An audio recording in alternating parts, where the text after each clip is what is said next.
The big story right now is COVID. So what's going on with COVID? Well, as we predicted, as flu came down, COVID would show a resurgence. And we were saying that we'd probably start to see that over Christmas break. And sure enough, that's what was happening.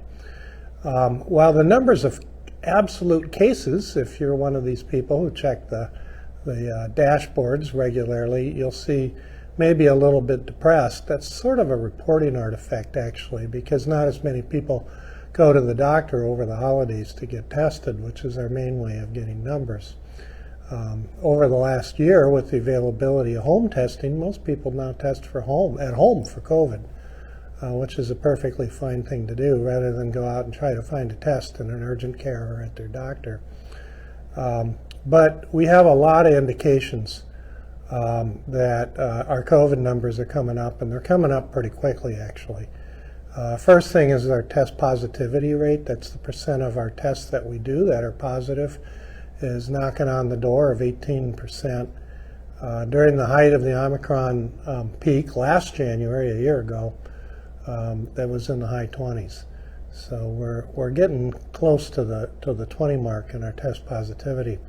The other thing is our wastewater numbers are going up. So as you probably know, over the last year and a half, we've been checking for COVID viral particles in our sewage, and those numbers are going up. So more people are pooping COVID, so to speak, because the virus, when it infects our respiratory tract, obviously we swallow it, and then it gets in our feces, and it gets in the sewer. So we can measure it and see how much is in there and follow it that way. Our case numbers are going up. If you here at Atrium Health, Wake Forest Baptist, and they have been now for roughly the last 3 weeks, and the rate that they're going up is going up faster.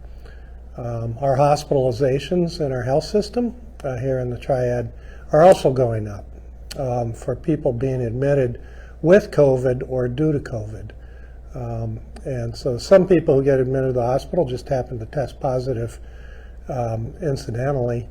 You know, they come in, they broke their leg in an ATV accident, for instance, and they get tested for COVID and it's positive. But we are also seeing more ICU admissions and more people with COVID pneumonia in our hospital.